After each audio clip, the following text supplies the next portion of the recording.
Right, this is a short series of short poems by Joe Sanders called Catalogue. A cappuccino cat, a chocolate Burmese chasing his tail. My psyche is soothed by a blissful purr in response to my touch. A cat stretched out in elongated ecstasy, sensuous, sensual, loving when they want, independent and idle, secretly envied. We are their cat's paws without realizing we don't care. Our lives are cat's cradle of twists and turns, choices and chance. 9 lives all right for a procrastinator like me. They dare to jump, always landing on their feet. We look for their luck. The attention flickers from flies to food, but they can wait forever, eyes firmly fixed on their prey. They snatch a catnap, then stalk through tall leaves, a tiger in the jungle. Burning bright, cat's eyes save lives. How can we accept their cruelty, or our own cattiness for that matter? Always anomalies, cat contradictions, wars, and the splendor of our world. So that was Joe Sanders' Catalogue. Very good, Peter. He sums up the creatures quite well, doesn't it? Good evening, Mohammed. Good evening. Assalamu alaikum. First day of Ramadan today. Wa alaikum assalam. First day of Ramadan from tomorrow. Tonight we have suhoor. Tomorrow, yes. We fast tomorrow from sun up to sundown, basically. Okay, so, well, fine. I'm well informed now.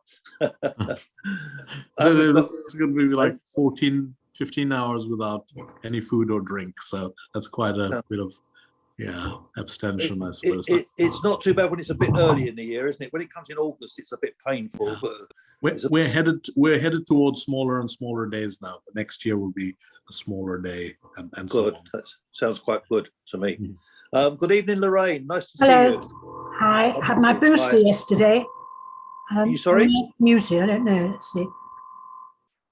You had what yesterday? I'm not muesli. No, I'm okay. I had the jab, but I'm recovering now.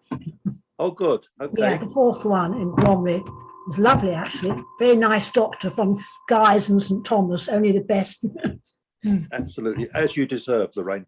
But we could, For nothing, free. Yes. If we could all mute except Vivian, we'll move on to Vivian. Yep, that's fine. Okay, I've got 2 poems. First one I wrote about, this is one of my early ones, about 6 or 7 years ago, and it was about a storm, and I looked at it and I didn't like it very much, so I've kind of edited it, and this is the end result. I've called it Rain Wash. The rain washes the sky. Patches of bright blue reappearing after black clouds have been blown away. The windlashed trees shake their leaves dry, gently blowing in soft breeze. Sun glares through cotton wool gaps, struggling to find a foothold through the murk. The storm has abated. Clouds slowly disperse. Wind now a gentle breeze. Rain just residual puddles. It's only for a while we get respite. This recurring weather pattern seems determined today. How long before the sky is occluded once more? Will rain or sun be the winner in this ongoing battle of the weathers? Okay, thank you. And I've got one more very short one. It's not by me. It's by my current favourite poet, who is William Butler Yeats. I've read quite a lot of his poems now, and I really enjoy them. This one is called When You Are Old. When you are old and grey and full of sleep and nodding by the fire, take down this book and slowly read and dream of the soft look your eyes had once and of their shadows deep. How many loved your moments of glad grace and loved your beauty with love, false or true? But one man loved the pilgrim's soul in you, and love the sorrows of your changing face. And bending down beside the glowing bars, murmur a little sadly how love fled and paced upon the mountains overhead and hid his face amid a crowd of stars. Thank you. 2 lovely poems. Thank you very much. Thank you. Thank you. We had quite a blast of storm a couple of days, a day or two ago, didn't we? It's pretty windy. Yes, we've had all the snow today. Yeah. Okay, thanks a lot, Vivian. No worries. Good Thank you. Good evening, Jim. Nice to see you. Hi. Mohammed just made a very appropriate comment there about that. Your choice of WBH, lovely poem. Alan, good evening. Can we hear from you, please? Yep, can you hear me all right? Yes, lovely. Well, a bit like Vivian, actually, I've sort of been going through my back catalogue, so to speak. This is one from my childhood. It's called Airfix. As a kid, I did this in bad weather. Stick all the plastic bits together. Made the Bismarck and the QE2, all held together with polyurethane glue. I made aeroplanes as well, though they never flew. Lancaster bomber, Junkers, and a Spitfire too. So I can float the transfers into place. These fiddly jobs were never a race. Sometimes they were difficult but fun. If I needed help, I'd get my mum. Sometimes the glue and bits stuck to your fingers. Oh, how these memories do linger. They were historical figures. These were easy and built with vigour. Dob the glue on the pins, hold the parts together, having guided them in. Joan of Arc, Nelson, Henry VIII. Now get out the Humboldt enamel paint. Pink for the face, red for Caesar's cape. Now I'm finished, what shall I do? On thread I hang the planes that never flew. Put the ships on the blue carpeted floor and the figures on the shelf by my bedroom door. In wet weather, making models was the thing to do. Do you think it was so popular because we're all addicted to glue? Thank you. And this is another one. This is called The Invention. He was a man with great perception and was pleased with his invention. His work performed under great tension was then met with apprehension. It should take things to a new dimension, so he took it to a convention. He didn't get a great reception. People thought it a clever deception, but he explained all from its inception. This created lots of questions. Amongst some, it was met with dissension. People even winced at its mention. It was a thing beyond comprehension. He knew he was in the right direction. People worried about financial retention and its developmental suspension. Then it attracted government attention and was put up for committee selection. Some were tainted by preconceptions and therefore asked even more questions. He was open about it with no exception. This then brought military attention. And with his little technical intervention, it's now top secret and never mentioned. Thank you. Very clever, Alan.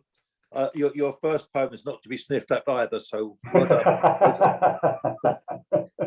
done. Okay, can we hear from Lorraine now? Good evening, Lorraine. Right. I've got to, I'll read the longer one. It's not that long, but I'll do this one now. And it's because a few years ago, I was addicted to army surplus stuff. I wanted a messenger bag because I was forever with my grandchildren. I wanted to put lots of things in it. And I had heard somebody telling me that everything from army surplus is better made than anything in a shop normally.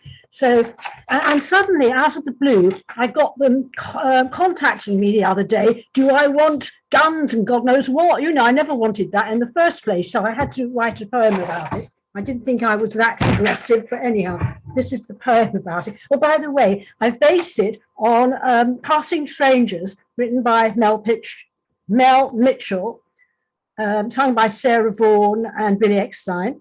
And in 1969, it spent 15 weeks in the UK singles chart and peaked at number 20. Anyhow, it's a spoof really on Passing Strangers. And this is how it goes. And I called it Funny How Things Can Change. Yes, unforeseen, but it's now how it transpired. We're but a couple of indifferent passing strangers now, each believing the other chose to be retired. Turned out just one of those things, no cause for a row. If you'd only opened up and shown all you had once more, though you started to look suddenly somewhat strange, how could you not display all the stock in your store? It's sure funny how things can change. After all the deep seeking, some are destined not to find, and it never occurred you'd appear once again. Yet the heart continues craving for a goal of some kind. But M6 bayonets for M14 rifles are now what you fraught in vain. If you wish to know, in those years long gone past, some genuine military messenger army fishing canvas bag, but you brazenly erased your client from your mail list so vast, for this trade won't afford you a second chance to brag. So that's what happened all this time. And they used to contact me all the time, do I want this and that? But now it's, the weapon. So I had to say no, although we've passed years ago. That was mine for the time being, and I'll have another one later anyhow. Okay, Lorraine, thank you. I thought you might do a few purchases and be marching off to Ukraine or something, I will try to in the next few weeks. Yeah, but I've got to go for my AIDS again, and I had my booster yesterday, so I've got to come to. Partial fitness I'll get test. a bit better. I will do more on Ukraine, but I did one a few weeks ago, as you know, with Zelensky, the Pantoum one. About never mind. I will do more. Yeah. Yes. Okay. Good evening, Ted. Lorraine Ted would be is, good in a tank. Isaac's just joined us this evening, Ted, but I have to say that Ted and Peter Isaac are the bedrocks of Poets Anonymous. They've been here since before the old king died, or somewhere around that time. I think a long time anyway. So, good evening, Ted. He's the rock, I'm the bed. Very good. Could be the other way around. Yeah, rocky bed. Now we're going to move on to Norman, who is still down as Peter Evans, but it is really Norman who does some lovely poems. Ready, Norman? You're muted. Muted. Unmute. You hear me? Right, yeah. Very good. Yeah, I've taken a personal action. I have changed this name twice before, but it's just not. So I'm going to deal with this before the next Zoom. Definite. Now then, I, like Alan, was looking at the backlog, what have I not read to you guys and all the rest. And I had a couple looked out. Then I received an email from you, George, mentioning that Scott Joplin died X amount of years ago. And I'm interested in all sorts of music. And I just thought, well, no, I'm not going to read these other ones. I'm going to read one I've read before, but I don't think Ted's maybe heard it. Isaac won't have heard it. It's called My Hat's on the Side of My Head. It's based on early 1930s dance band music. And what I've done is I've layered in 10 or 12 song titles into the actual prose, which you'll pick out, no doubt. So this is in respect to Mr. Scott Joplin, because I reckon that the dance bands of the early 30s would have been heavily influenced by people like Scott Joplin. So here we go. My hat's on the side of my head. The wireless is on. The dance band are playing in the living room of this working class home. Alfie has left the docks and arrived home for the evening. Annie has supper on its way, but there's just enough time for a dance with her beloved. Love is the sweetest thing. Arm in arm, they enter another world to the rhythm of the 1930s. Times are hard, but blue skies are around the corner. The wireless is on. The dance band are playing in the lounge of this middle-class home down Sunnyside Lane. George has arrived home from banking in the city, and Emily has kept the weeds at bay and tended the rose garden. There is plenty of time to dance on the patio. In the distance, the band are playing You'll Be Mine in Apple Blossom Time. The wireless is on. The news is being read in the drawing room of this upper class home. Henry has arrived home from his board meeting. Virginia has completed her charity work for the day. A pick-me-up is needed, for the stock market declines, but their minds switch off from their pennies from heaven as a dance band starts playing their song on the wireless. Love is good for anything that ails you. The wireless is on. The news is being read in the library of this aristocratic home. Edward and Elizabeth long for the good old times. Cocktails at the Savoy, hopping to the dance orchestra playing Anything Goes.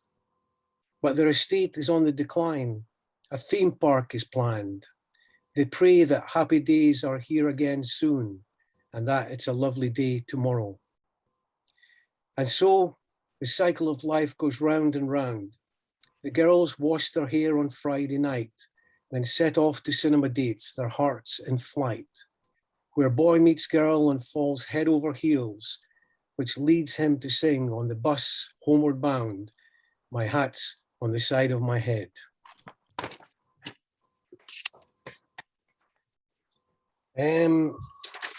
Now, where'll I find this one, George? I've just got one more, George, because can you hear me okay? Yeah, because I'm getting some feedback. Yeah. I'll just be doing the first half, so I'll do another one. This, again, some of you know that 2 weeks ago, I've created this little world. It's called The Sweet Shop. And what I've done is I've made up up to 15 characters so far, regular customers who visit the sweet shop, and you get a sort of summary of what's going on in their life. And they've all got their favorite boiled sweets or sweets. So I did Major Cardigan last week. He was a hunting, shooting man with bed and breakfast. And Lorraine, the hairdresser, she liked sherbet lemons, and her character personality was as fizzy. So I'll introduce you to one more. Tonight, I'll introduce you to Miss Marsh. Miss Marsh entered the shop gingerly.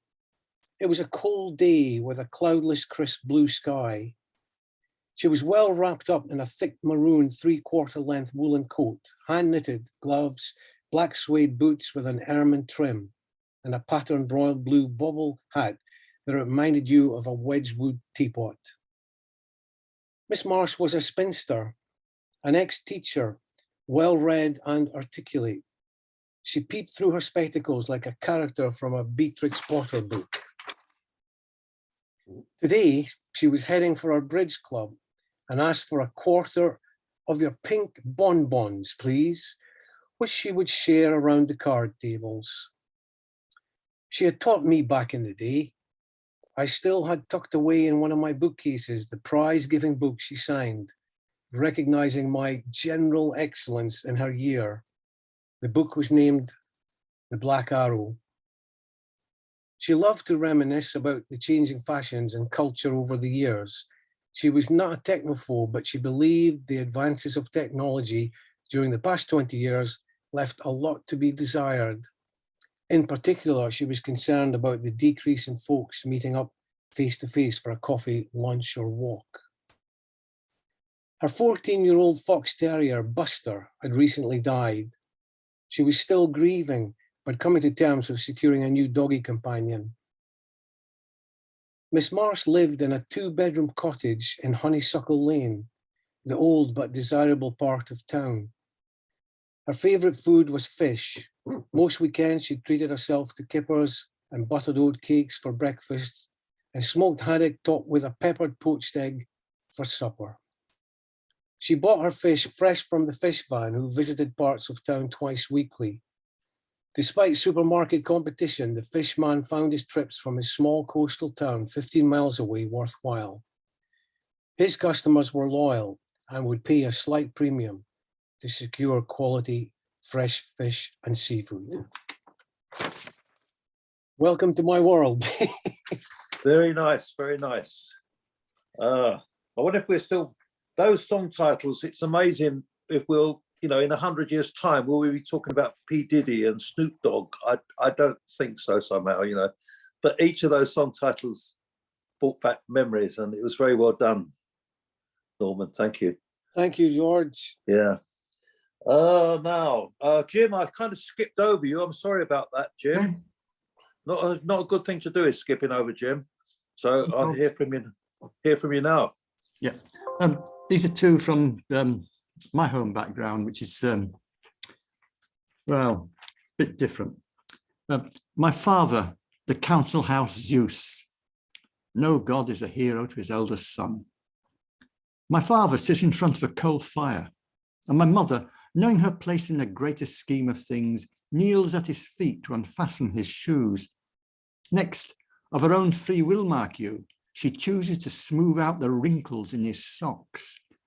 Then, with the eagerness of a well-loved pet, she scampers off and comes back with his golden slippers. Not firmly fixed within her mouth, I'll grant you that, but she wears his footwear with a good wife's fervent pride. She bears his footwear with a good wife's fervent pride. And this Zeus, who straddles our modest council house as if it were a wide, majestic world, then lifts his sacred foot so she can slide his slippers into place. And she will do so with such deep reverence as to amaze her watching sons. Next, he commands she switch the telly on, but there is a choice of channels, 2 to be precise, and she always gets it wrong. Then does this incensed and mighty god fly into a towering rage. And then does my mother shriek and cry like a tormented parrot in a cage. Mark, our words and feathers freely fly. But such daily storms will soon pass by, and she will bring forth his repast of beans on toast, mounted on a silver tray, which he will balance on his dexterous knee. Then will he eat, eyes fixed upon the flickering screen. And I must watch my mother kneel to stroke his pallid calves, as if they were the backs of silken swans. And the next poem is carrying on with the Happy Family background. It's called Call of the Wild. When I was 10, I saw my step-grand's cat torment a tiny mouse, whose frightened eyes and beauty sang to me through blades of garden grass. I tried to intervene, but whiskers clawed my hand. "This mouse is mine," she seemed to hiss. "Touch it if you dare." I fled the garden, rushed upstairs. My step-grand shrugged, put Dettol on my hand. "Cats kill mice," she said. "That's what they do." I ran out to find the mouse was dead, used a broom to sweep the screeching cat into a copse of nettles, briars, and cuckoo spit. The mouse I buried near a bush of thorns. Once, when I lay unconscious, having fallen from a caravan into a ditch, my mother kept at bay a crowd of would-be helpers, yelled out, "Don't you touch him, don't you dare, he's mine." I learned she'd often scratched her sister's face in feral disputes over ownership of dolls. My mother's life was driven by a rage and imperfections. Alzheimer's duly came. I should have learned from her about the universal hunger for possession, the call of the wild, the call that really matters. But I, a fractious child, refused to listen. Very good. The Mouse That Roared. Well done, Jim. Lovely. Now we're going to move down to the Isle of Wight. I'm going to hear from Steve. Good evening, Steve.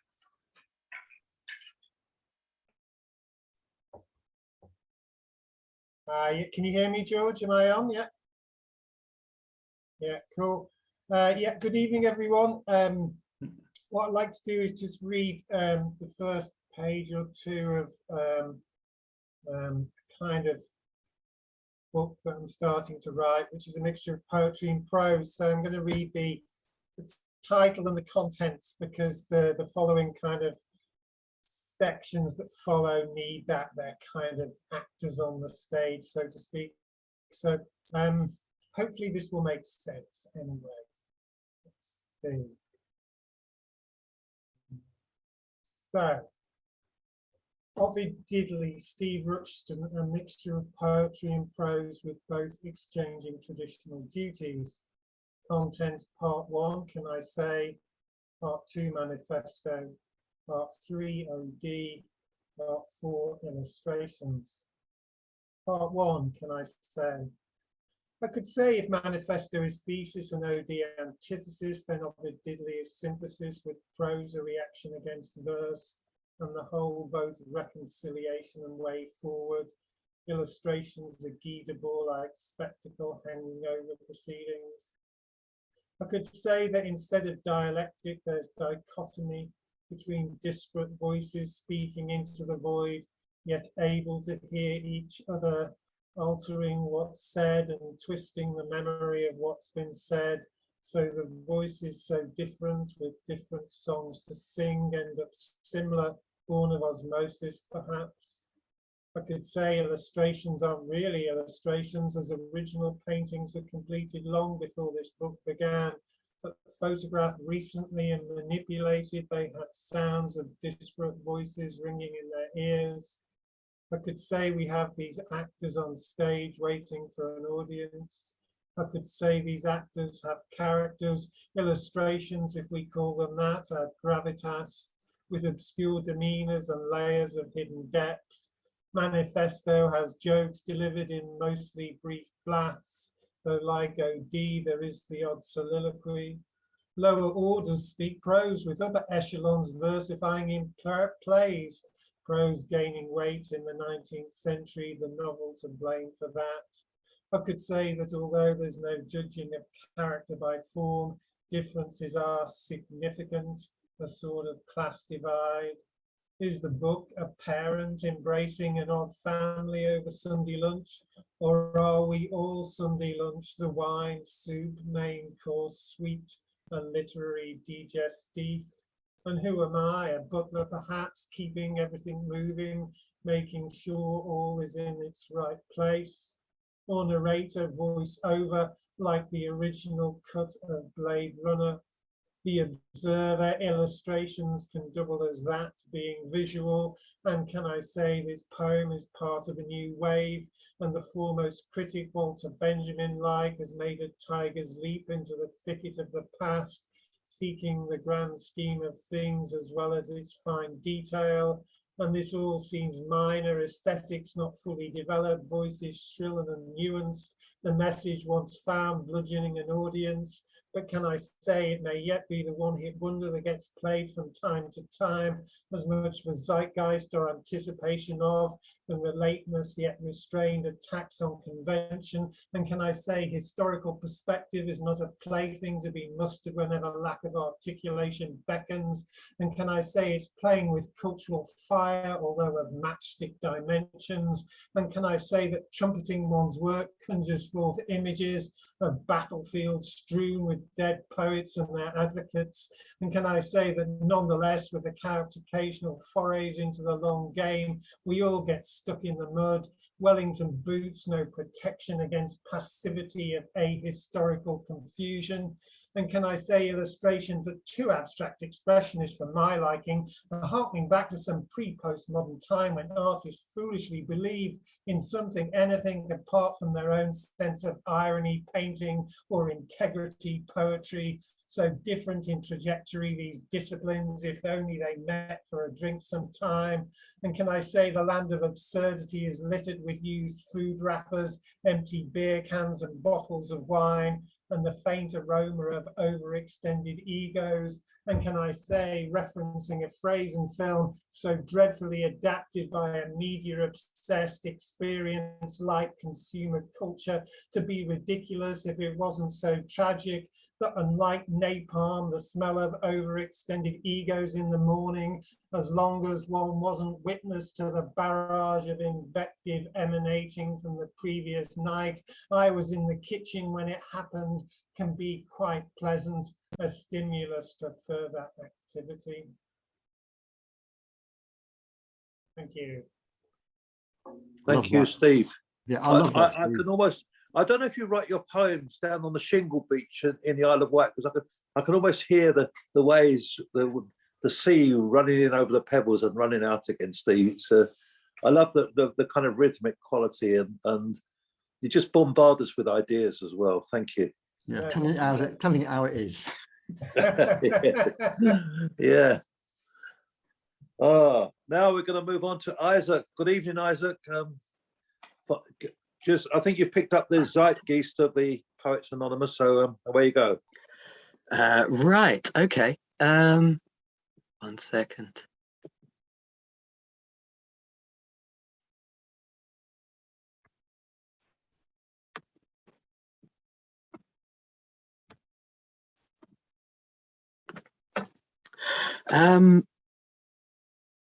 Right. Yes, the poem I'm going to read is can everyone hear okay? I'm not too quiet. Good. It is something that I read a few years ago, 3 or 4 years ago. I had a bad fever, and very difficult to concentrate, and I was in bed for days with it, and I noticed these birds. It was difficult to tell what they were from the distance, but they alighted on this tree, and they leave, but they always came back. This was a poem about observing these birds. What care the birds have for the shaking boughs in stony trees, how they descend like fishes caught in nets. They hang and then partake in their great wheeling flights again. Because the wind was high, because the time was right, because a black-beaked pie came cawing in their midst, in ermine vest he lorded it about, their chambers, antechambers of the sky. But once he's gone, the birds return, to sing like fishes caught in nets, to sing an unconcerned, uncomplicated song.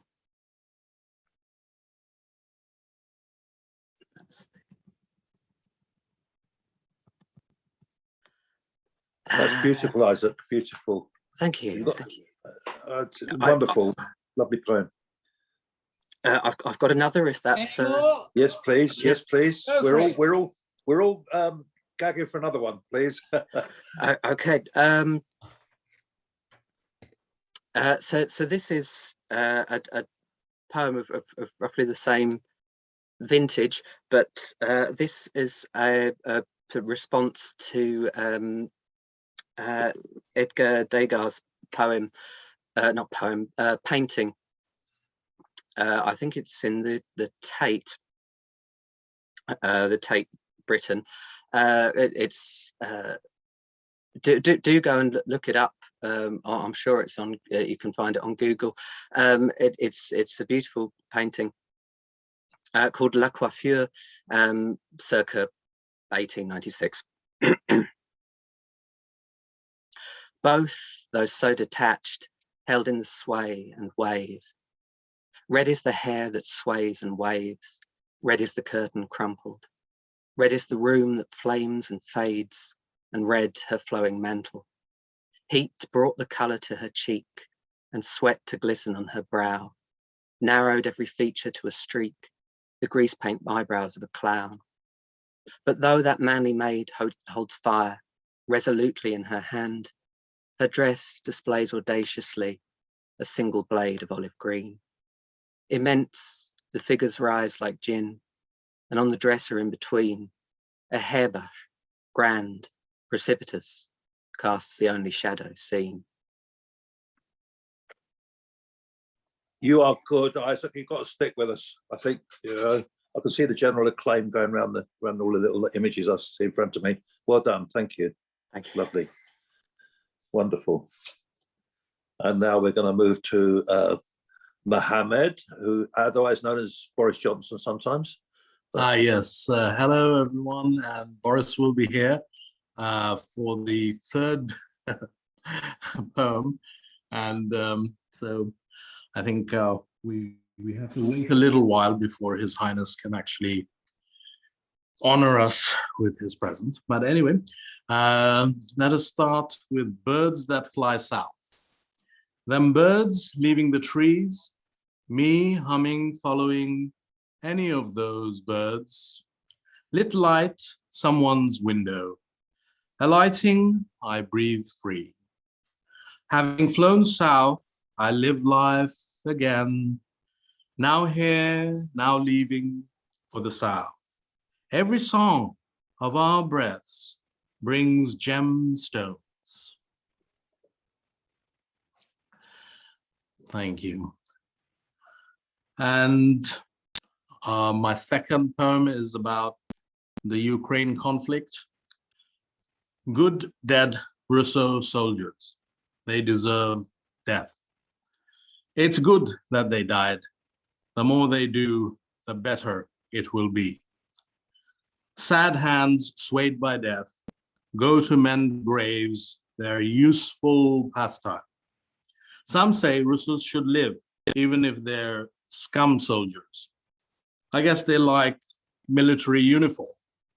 For me, it's a relief. Let them happily die for their sacred motherland. They willingly took up arms. Every finger wanted to press a trigger to kill innocents. I don't know about those others, but for me personally, the only good Russo soldier is a dead Russo soldier. Right, so okay, so I don't mind sharing my personal beliefs. There's a lot of anger against the Russians, the Russian government. Yeah, feel free to do that, Mohammed. Feel free. Huh? Hmm? Yeah. I said, feel free to do that. Because you're my friend, so I want to hear my opinion. I want you to welcome a guest today who has been abused by Boris. He's Spency the Bun, and he's a friend of mine. Hello, Spency. Hello. Say hello to everyone. Hello, everyone. It's nice to be here. I'm Spency the Bun. Great. That was a great hello to everyone. Yeah, I know. Okay. Well, what has Boris done to you? He's really made me feel blue, he has. He's really made me feel cross and blue. Oh, I'm so sorry. Well, here he is.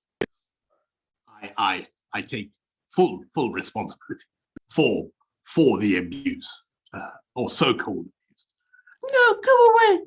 You're of no use. The Tory party has invested a lot to improve the lot of the bunnies. No, that's a blatant lie. You're funny.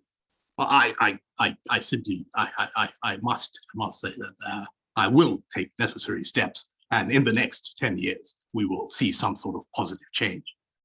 No, you're deranged. Go away. You're deranged. Well, he's gone now. I'm so happy. All right, Spence. I guess it's time to say goodbye. Bye for now, everyone. Bye. So, yeah.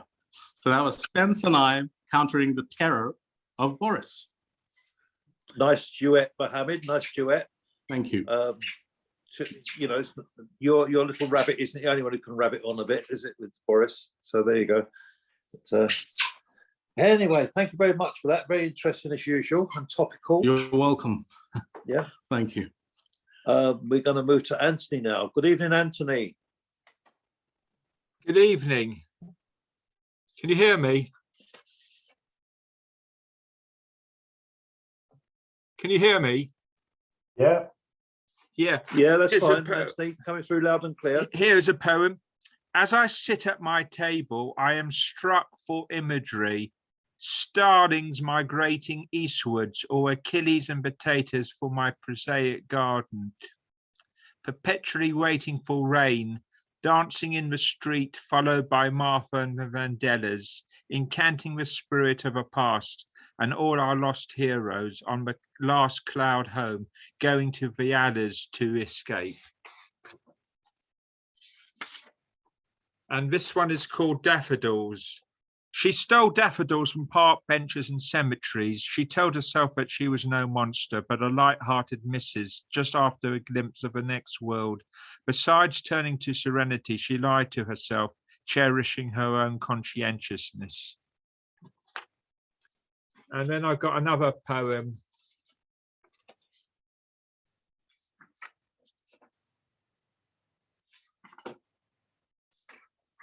It's called Mrs. Rippentot. Like a rattlesnake, she said, I can take you to the last days of a Weimar Republic. I can show you discordance or a decided lack of joy. Like a lizard's unoriginal tongue, her message conveyed doubt. Some teasers.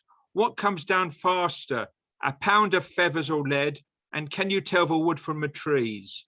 Are you outworthy? Can I unlearn you? Fortune unrenewed, just like a night in Leipzig.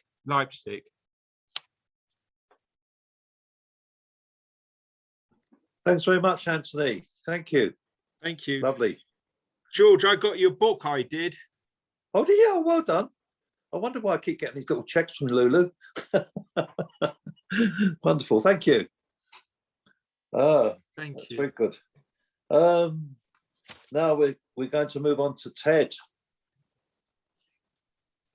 Evening, Ted. Evening, everyone. Evening. Oh, where have you gone? You're back. No, again. we're all here. We're all here. You all went black for a minute. I got into a book called Ukraine. It's an anthology of obviously the war. Lots of Ukrainian poets in there. Fortunately, most are translated. And Joe Sanders is in there as well. Right. Boris Humaniuk, Ukrainian. When you clean your gun. When you clean your gun every day, you rub it with fragrant oils. You cover it with yourself and you get wet in the rain.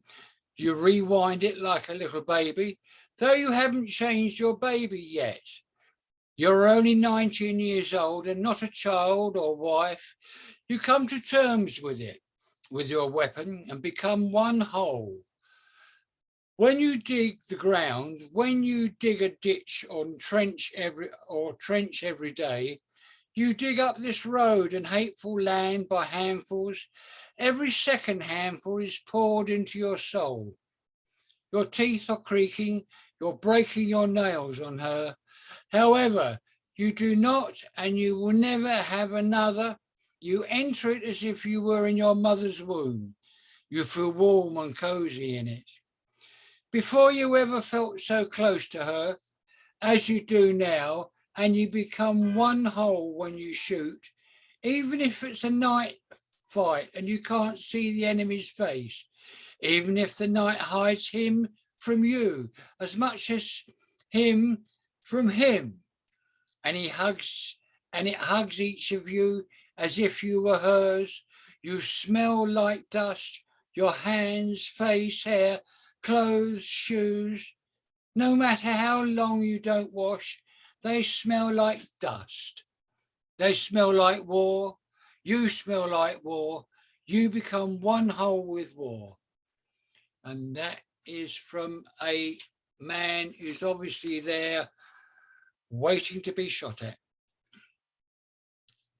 Right, we try this one. Anton Pulin in Ukrainian. Could he keep still, please? Where is he? Yeah. Hang on.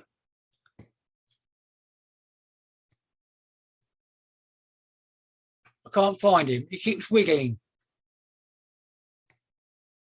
Okay, doesn't matter. Anyway, if you keep still, if you wiggle around, I see you over the top of what I'm trying to read. Anyway, sorry about that. Right. War, heaven in their minds. War is war and poetry is war. Covering the window pane with Scotch tape to protect us from the glass shreds going to our guts and throats during the explosion. I've sealed Martha's lip print on the glass. Martha loves pressing her face against windows, though you must keep away from windows unless you're sealing them with Scotch tape to protect yourself from glass shreds. Now Martha's kiss sent out to the world, a friendly one, fighting to death, sitting in basements, gathering petrol and food and ballistic vests and everything to prepare for the inevitable. A hostile one, throwing deadly things at us, wandering our forest and leaving marks for bombers and landing troops, depriving us of everything but dignity in a manner I found most unusual and exotic, a neutral one. With its motherfucking love and support, this very Martha's kiss has a tiny chance to be preserved for the descendants, if any, as a proof of a bit of love in the world, a bit of it at least. What if I die? Jesus from a rock opera is wondering, my kids love rock operas. Take it easy, Jesus. It's going to be okay. Die. That's a lot from the book. Well, powerful stuff there, Ted. I wanted to read it just because it's the Ukrainian poets who are writing. They're the guys who are there and the women who are there. And in the second half, I'll read Joe's poem and I might even slip my own in. Anyway, thank you for listening. Okay. All right, Ted. Love Cheers, to hear Pat. your poems as well. Can you tell us more about the book, Ted? Who published it? Where can you get it? It's £14 and a couple of pence, Yeah. and it's published by Literary Waves, which is probably an imprint of Poesia London, and now it's PO capital EZJA capital LONDYN. I've got a number at the ISBN number. Do you want that? No, it's all right. That'll do for me. Okay, good. Well called up, Steve. Yeah, it's got poets from the Ukraine, Australia, Bulgaria, Israel, Poland, UK, and the USA. Very good. That's it. Thank you. I haven't got an address, unfortunately. If you wrote to Anna Mikievich, or she'd let you know. Thank you, Ted. Very Thank good. you, guys. Well done. Right, now we're going to move to a lovely Welsh coastal beach, I think, or it could be Iceland. But anyway, it's Peter. It's actually Spain. Oh, right, Galicia. fair enough. Bit dull for Spain. You've now become Norman, you'll be pleased to hear, Peter. I know. I changed my name to Norman. As he was Peter, I changed mine. Very Now good, I've got two okay. Normans. Now Norman's Norman. Well, I'm Norman as well. Yeah, the Norman's got to stick together anyway. Right, okay, where you go. Following on the Joe Sanders poems about cats and Jim's poem about a cat, I'm going to read a couple of poems about cats. This is on this Pangorban. I and Pangorban, my cat, 'tis a like task we are at. Hunting mice is his delight. Hunting words I sit all night. Better far than praise of men 'tis to sit with book and pen. Pangor bears me no ill will. He too plies his simple skill. 'Tis a merry thing to see at our tasks how glad are we, when at home we sit and find entertainment to our mind. Oftentimes a mouse will stray in the hero Pangor's way. Oftentimes my keen thought set takes a meaning in its net. 'Gainst the wall he sets his eye, full and fierce and sharp and sly. 'Gainst the wall of knowledge I all my little wisdom try. When a mouse darts from its den, oh how glad is Pangor then. Oh what gladness do I prove when I solve the doubts I love. So in peace our tasks we ply, Pangorban, my cat, and I. In our arts we find our bliss. I have mine and he has his. Practice every day has made Pangor perfect in his trade. I get wisdom day and night, turning darkness into light. That's an anonymous 8th century Irish poem. And On the Cat Aging by Alexander Gray, who was born in 1882. He blinks upon the hearthrug and yawns in deep content, accepting all the comforts that Providence has sent. Louder he purrs and louder in one glad hymn of praise for all the night's adventures, for quiet, restful days. Life will go on forever with all that cat can wish, warmth and the glad procession of fish and milk and fish. Only, the thought disturbs him, is noticed once or twice, the times are somehow breeding a nimbler race of mice. Thank you. Right, thank you, Peter. That our 8th century Irish poem sounds surprisingly modern. It's quite amazing Yes. how it comes across. I don't know when it was. I don't know when it was translated, but it's No, but good. yeah. Anyway, I've got a couple of little poems here to round off part 1. This is called On Reaching 44. Coming up to meet you on the Bedford line, the service was good with 5 trains an hour. The evening was warm. The forecast said fine. My pup was nervous and pulled all the time. The station was packed, which didn't help. Platform 4 announced over the speakers. We dodged through people. The dog gave a yelp, avoiding cases, drink cans and beakers. We scurried on to the bench table seat, crossing over the Thames via Blackfriars Bridge.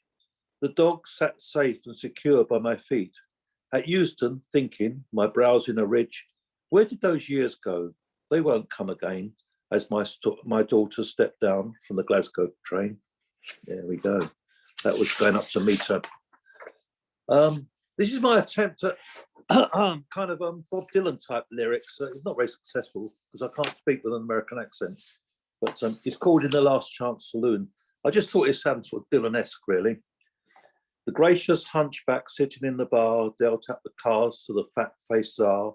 The diamond man curtsied to the Queen of Hearts. The flies in the bar rehearsed their parts. The drunk on the floor wished he was dead, thinking of the wisest thing he'd never said. He should have taken note of that sore, sore pain before he took to the drink again. He could only hear the tune of the used spittoon that had stayed too long in the old saloon. A tiny ballerina span across the floor, trying solo pas de deux forevermore. She smiled sweetly, seeking their approval. The drunken Philistines all yelled for her removal. The greenbacks on the table fell into a pile. The Tsar made his bid and wore a wicked smile. The hunchback led with an ace and a 4. A shot rung out and he fell upon the floor. A Beretta smoked from the card-sharp sleeve as he pushed back the chair to take his leave. A swaying candelabra in the gentle wind acted as a censer when the scent of sage blew in. There stood retribution in the swinging bat-winged doors. Black Jack said to the gambler, now you're getting yours. The Tsar glanced up, knowing he was dead, wished he stayed at home in his 4-poster bed. The pair of Colts thundered and 2 bullets flew. Cowhands crouched down with the rest of the crew. The Tsar was dumped by the oxen ploughs near the noisy pens of the sows and cows. The moral of the story is in the very end. Never take a pot shot at Black Jack's friend. There you go, boom, boom. So a kind of little moral story. That'll do for now, I think. Cup of tea time. But you're on first then. Look, you're on first, Alan. Okay. As the sort of several people have read about cats, I thought I'd read one of mine. I stole the idea from Brian Dan's Sticks. Excuse me. It's called Little Presents. I bring you frogs. I bring you mice. I bring you birds. These are your prize. You have no words, only surprise. No words of gratitude or thanks. My trophy playing dead. They play their little prank. You come to clear them from the mat. These little presents from your cat. They spring back to life to run or fly away, hiding somewhere in the house, surviving another day. Still no thanks, I hear you say. Stop bringing things in. I turn and walk away. I bring you frogs, I bring you mice, I bring you birds. Under your breath, I hear you curse, bloody cat. Thank you. And this is another one sort of goes back to my days of being brought up by a sort of working class family just off the Old Kent Road. So hopefully this might take some of us down the memory lane. It's called The Local. Smoking, joking, the bar top smoke. Sorry, start again. Smoking, joking, the bar top soaking, working class men and boys. Shouted conversations and banter to get above the noise. Friday evening, hearts are bleeding from another week at work. Printers, painters, cleaners, dockers, all working in the dirt. Meeting up and socialising, dominoes, cards and darts. Raucous, rowdy, volume rising, all have golden hearts. In the saloon bar, the family type, husbands out with their wives. Jukebox playing, gently swaying, drinking into the night. Landlord smiling, glasses piling, refills placed on the bar. Cash is flying, drinks beguiling, no one comes from far. South London locals meeting, greeting, decompress from their week. Chinking glasses, where the laugh is, rain softly falling in the street. The next morning, slowly dawning, hangovers bring subdued delight, reminiscing those that were missing on those Friday and Saturday nights. Thank you. Cool, blimey, that's a little bit good. That's a little bit good, isn't it, Alan? Cool, blimey. So these are my later writings. So, I'll be South London, isn't it? 7 or 8 years ago. Thank you. Very nice, thank you. Right, so we're going to go to Lorraine now. Oh, right. Just a little one. Uh-huh. John Sefton wasn't very well recently, but he's getting much better now. So, yeah, I sent a few lines to him, and it's called The Heights of Good Fashion. And it says, so you don't want to be left out of the parade or doze listlessly and lounge about looking staid. You could have packed your skis, ditched your calamities, and sloped off to elegant Verbier, unaware the germs, the champs there. Don't torture yourself if you're forced to convalesce. And tracing trespassers fails as bugs couldn't care less. Think out of the box. It's not chicken pox, even though you must be surely ashen. But the upper crust, yet half are concussed, always enjoy the heights of good fashion, which they are often in Verbier. Usually they come home with broken legs, but this time they'd all have caught something. Yeah. I hope it doesn't happen. So that's all. That's all for the moment, and I'll go soon. I need to rest. Okay, thank you, Lorraine. Well, it's nice to see you. Yeah, Nice to see you. And, I had my first jab today as well. So we're both April Fool's Day's jabbers, aren't we? So there we go. Now we're going to Jim. Okay, Jim. Still muted. Still muted. Yeah, muted. Yeah, that's good. Yeah, yeah. Just putting the volume up a bit. Yeah, yeah. I have 2 poems here. The first one, both fairly longish. The first one is I don't really know how I came to write it. Actually, origins are some poems you know where they come from, and some just origins would be multiple and mysterious. It's called The Bonfire of My Vanities, a Chair's Tale. I remember, as clear as any dream, stretching forth my arms, imperious and serene, owning the very land on which I stood, listening to the childish whispers of my leaves.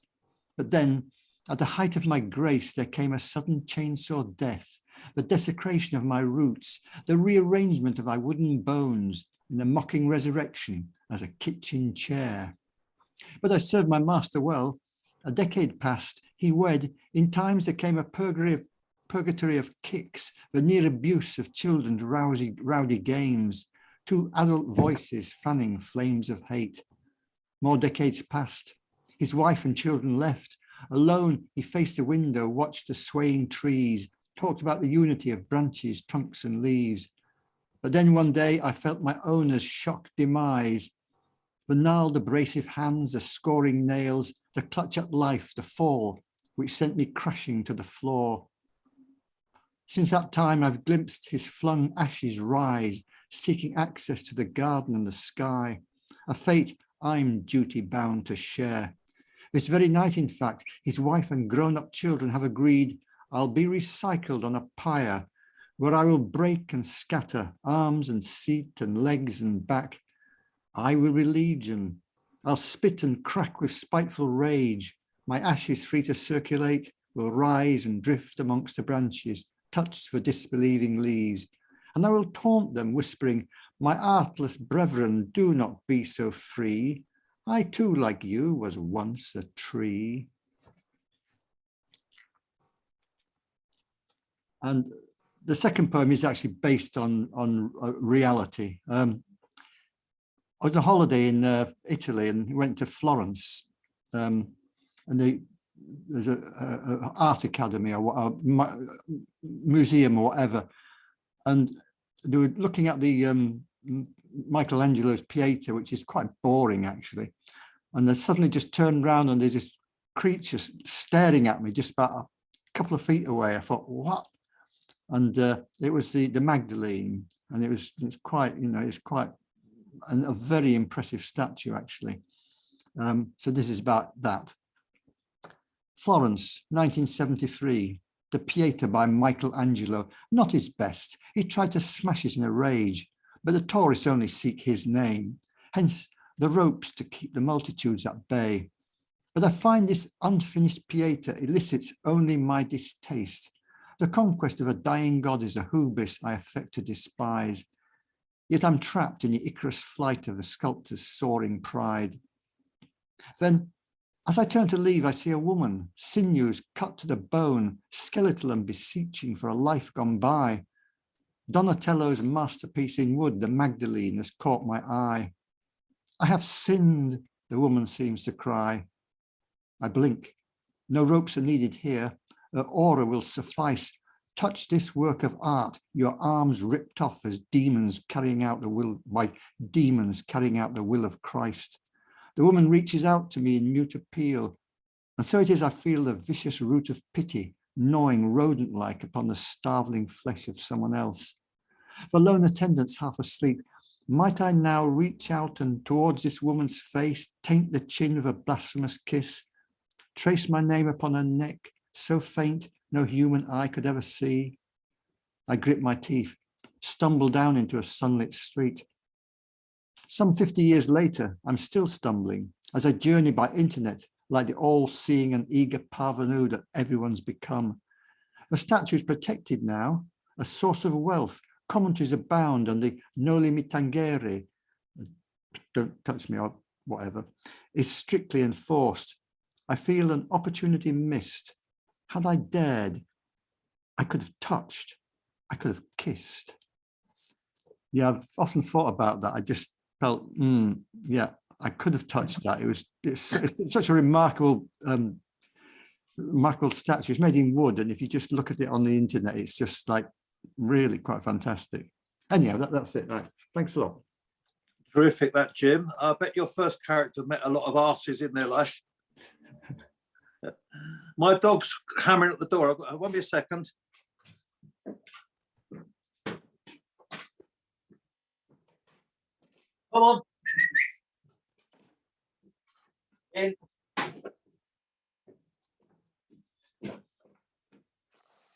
Right, he's in now. There he is. There he is. Say hello, Len. Hey, let's say hello. Very nice. That's him. Pain in the butt he is sometimes. Anyway, sorry about that. So we're going to go to Isaac now. Okay, Isaac. There we go. Right. Okay, so I'm going to read a poem again. It's a few years old, and it was one that I struggled with for a long time, and I never been entirely happy with it, but I'm hoping that somehow that perhaps the magic of reading it aloud will make it cohere more, or perhaps give me an idea of how I might be able to change it. So it's a sonnet, and it's a sonnet to an evening, not to a person, not to another. That evening from the bridge I saw a train throw yellow light behind upon the tracks. It slid away, and there the misty rain turned lamps to lurid stars against the black, while full of shifting colours as it is, on autumn nights the sky framed everything, a yearning then for dreams, nights in Paris, artists' bars, hung on that slow-moving gleam of light now vanishing around the bend. To regain something of the child's delight, that hearing hushed confessions from a friend, or being read to late into the night, seemed possible. And all the street lamps bled their light into a yellow riverbed. So that's one. And the other one. Can't hear much wrong with that. I think it's a good, lovely sonnet. Thank you. And we've had lots of poems about cats this evening, and for George's dog, I've got a poem about a dog. Very good. A sheepdog appeared through the trees, loping through the tufts and bracken, all of one smooth motion, roving raw the chalky earth. He came and leapt into a water trough. He turned himself about and plunged his head beneath the water.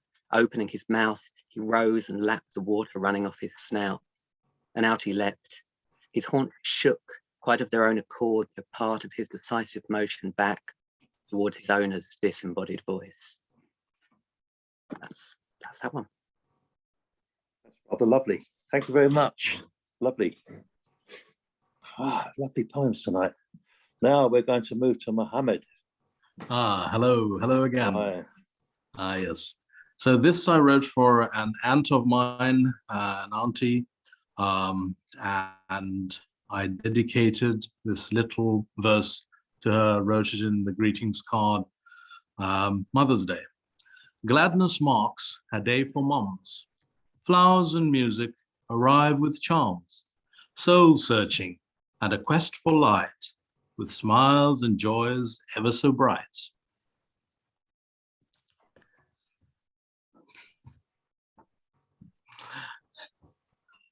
And back to some Ukrainian musings. Basically, this is carousel. Who's on my carousel? Not the dead, who chose to chase cry to death. Who doesn't care? They saw you and laughed, naivety, crash, thump, plonk. You could not be their helper. So now dust settles on their skulls like ash. Some mothers cry flowers colorless. Fathers stare and sign defeat. The dead dog the living. The carousel has many, not the 5,000 to left, to take to right, or any way. Full flight birds find skies. Who's on my carousel? All my imaginary friends.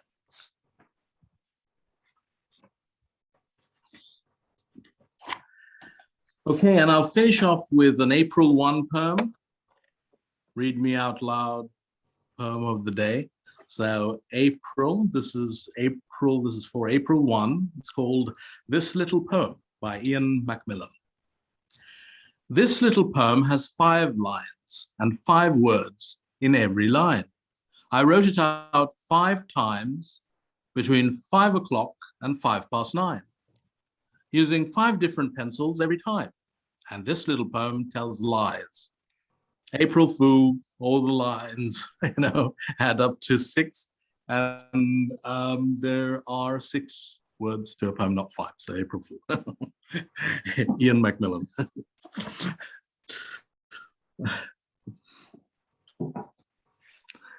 Thank you, Mohammed. You're on form as usual. Thank you so much. Now we're coming to Anthony. Hi again, Anthony.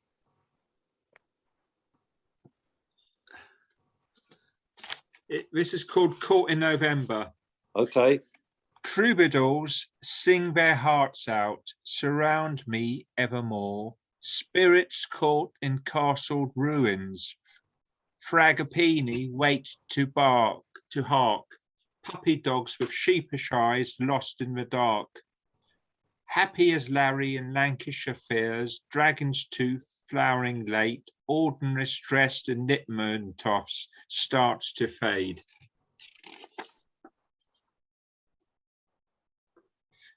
And here's another poem. It's called Winter is Coming Again. In a road with endless rows, where do I begin? Forever waiting, I talk with words I have invented. The sun's yellow light and the god of night will retreat. The laid bellow a plum doesn't absorb, and this raging tempest my consciousness revive. And then I got another poem.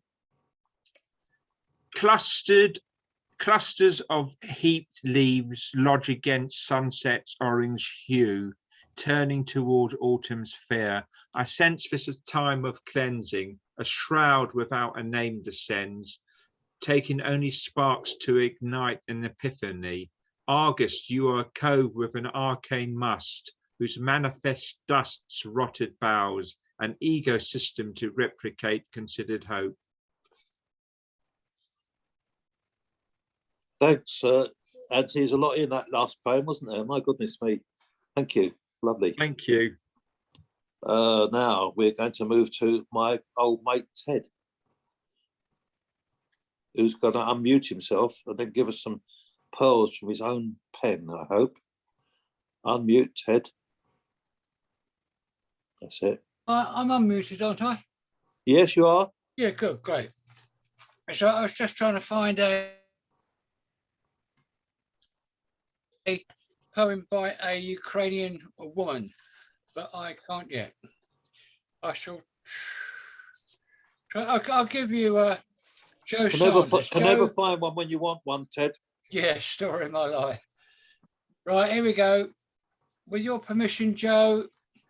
Joe writes, War or Why? Cry, cry for Ukraine in the falling snow as the bombs rain down. Weep, weep for the loss of the death of humanity as pity is buried under the rubble.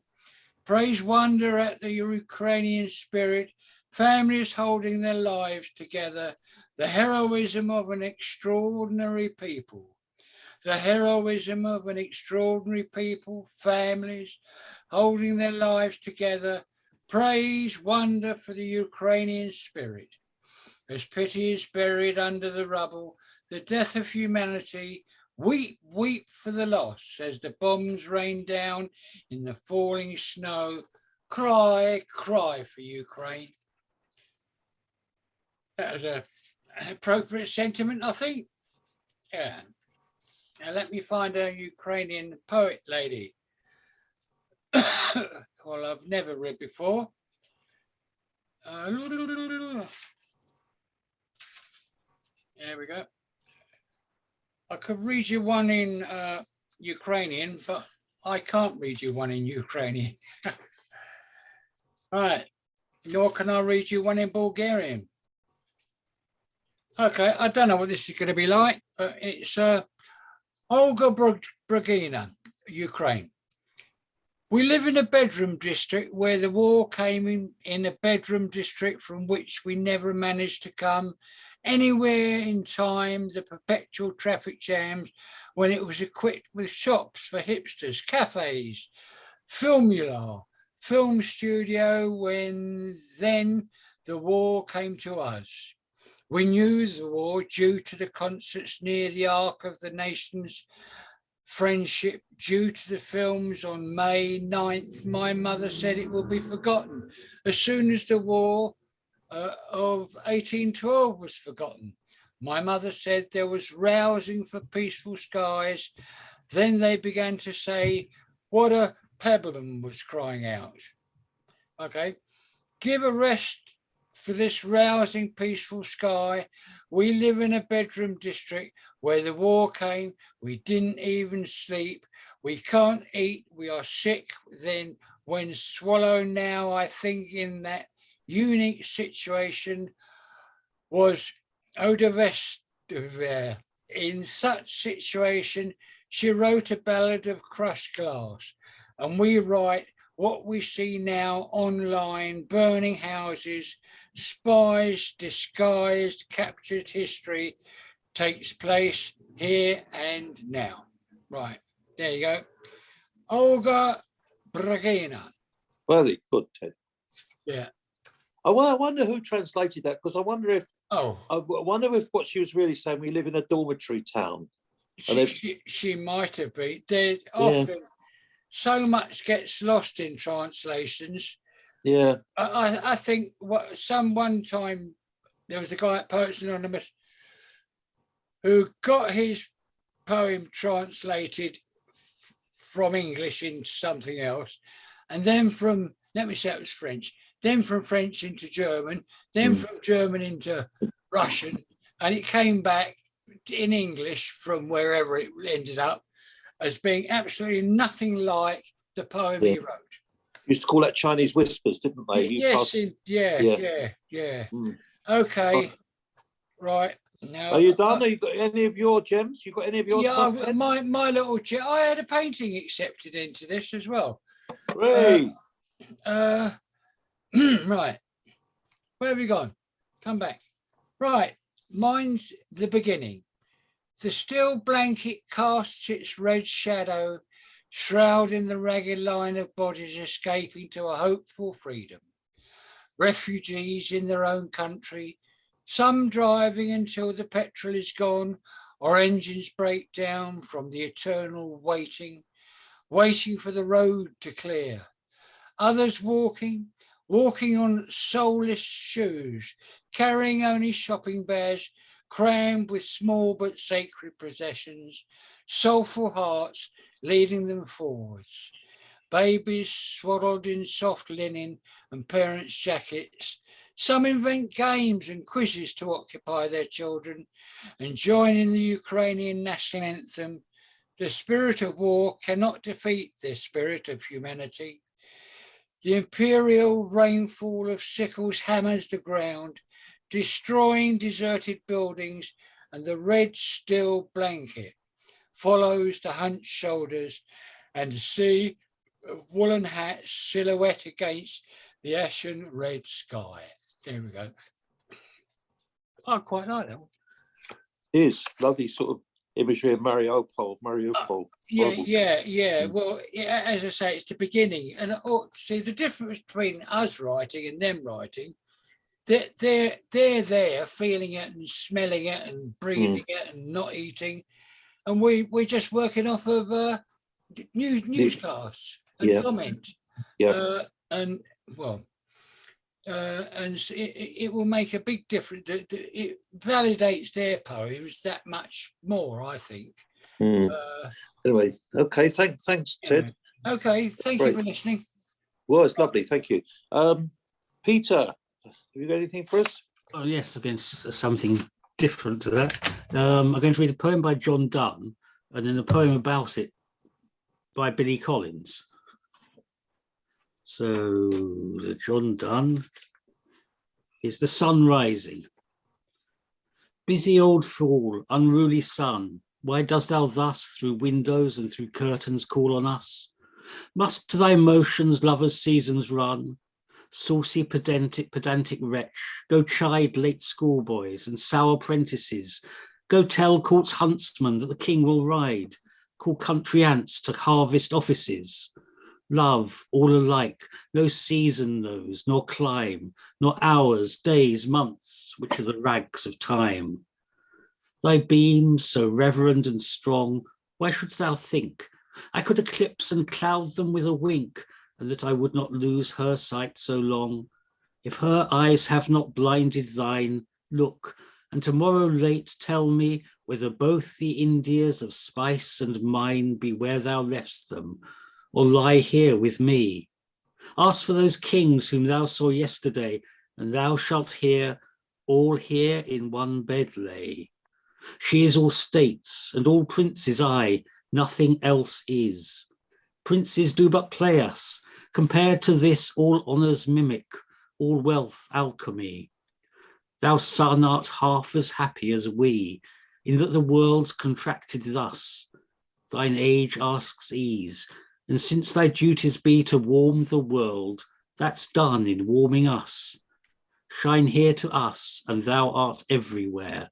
This bed thy centre is, these walls thy sphere. So that's John Donne. And now Billy Collins, Memorising the Sun Rising by John Donne.